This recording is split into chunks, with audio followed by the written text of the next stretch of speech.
Hey folks, welcome back into the channel. Here back with another inspiration of the week. Super excited to be back with you guys. You know, I really enjoy these few minutes that I get to spend bi-weekly with you to kind of just encourage and maybe set the tone for your week. It is an encouragement to me. I want to say thank you for all the positive feedback that we've received from this.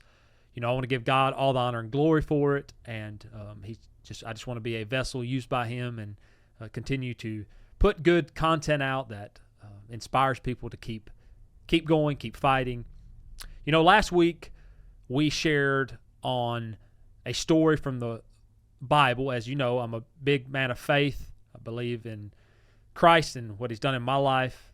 And again, I want to kind of go back to another story within the Bible that really inspired me over the last week, and I just want to share kind of what I got out of it. So, you know, there was a time when David was king. If you look back in Samuel, I think it's 1st and 2nd Samuel, and throughout the Old Testament, David is all through there with very positive things. But I kind of want to talk a little bit about the story of when he was a lowly shepherd and being called to being the king.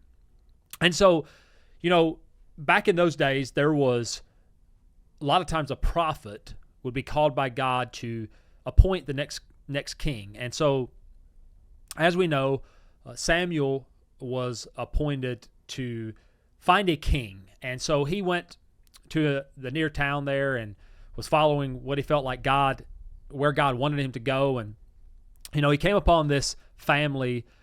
The father's name was Jesse. He had a line of boys. You know, I always picture, 8, 10, 12 boys. Not sure exactly the number there. And so God told Samuel that, hey, this family is where the king will be chosen. And so Jesse, the father, brought all his boys before the prophet, and Samuel went down each from oldest to youngest, and thinking that there surely was one within this group that would be called to be king.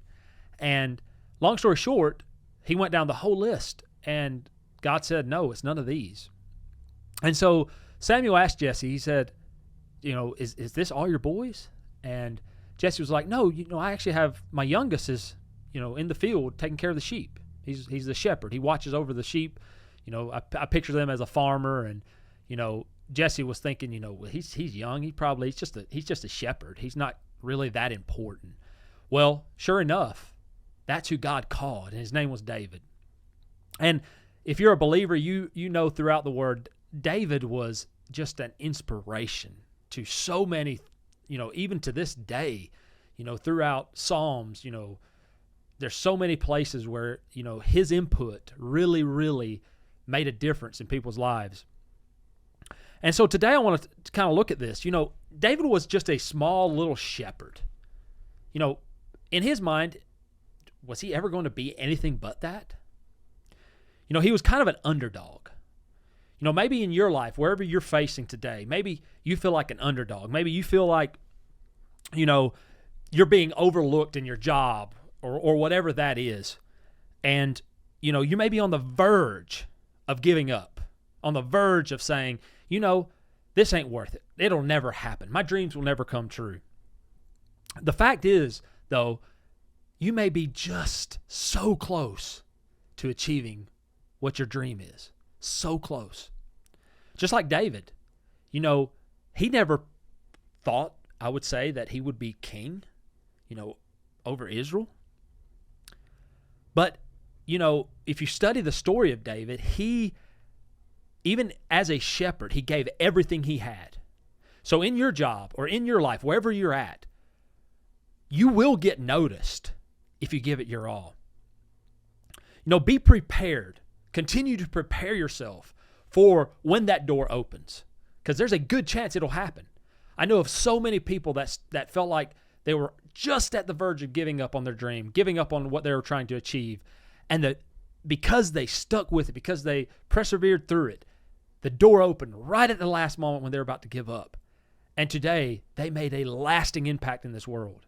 And I know that's what each one of our dreams are, is to truly, truly just make an impact, a positive impact in this world. I would also encourage you,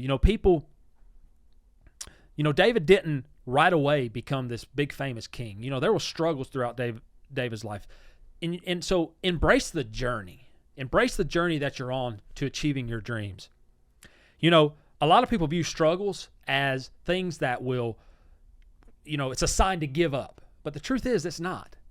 That's a moment for you to learn from and continue to grow. And I talk about that all the time on the podcast, even in the Inspiration of the Weeks, that we cannot view struggles as a time to give up. View struggles and failure as an opportunity to better yourself. Prepare yourself even better for when that door opens.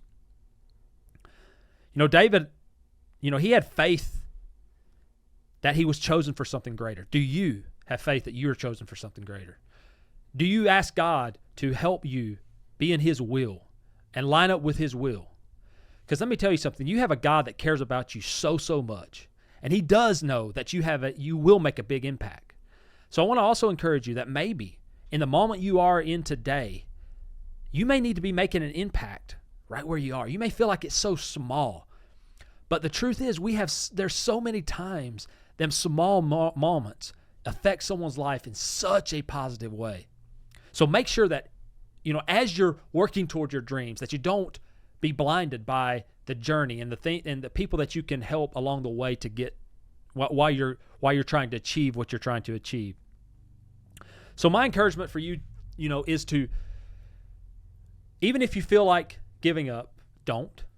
Number one, use the journey to success or to your dream as an avenue, as a road to, help others along the way. We talked about serving last week in our Inspiration of the Week, having a servant heart, serving those around you.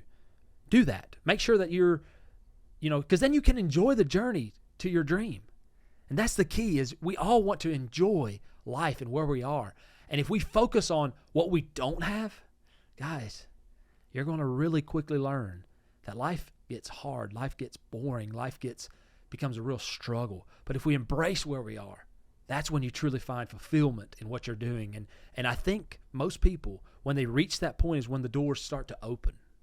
And just like David, you will be used one day for God like no other, as long as you line up with his will, and as long as you stay humble, as long as you endeavor to truly make a difference even in the small areas. God will use you for big things. But always remember to stay humble in that. So again, I just encourage each one of you this week to not give up on your dreams. You may be this close to achieving it. Keep fighting. Keep going. I love each one of you. So let's also now dive into the verse of the week. I want to read in Psalms 27, verse 14. It says, "Wait on the Lord. Be of good courage. He shall strengthen thine heart. Wait, I say, on the Lord." So this verse goes so well with what we're trying to say today. Be patient. Give it your all, but with patience. It says to wait on the Lord. Maybe he is this close to opening that door that will bring you to a place that you never even dreamed of, maybe even above what you dreamed, because our ways are not God's ways. God knows best. If we line up with his will, you will achieve greatness. I love each one of you, and I truly hope that you have a blessed week. God bless you. Keep rocking on, and always remember to lead with a purpose. God bless you.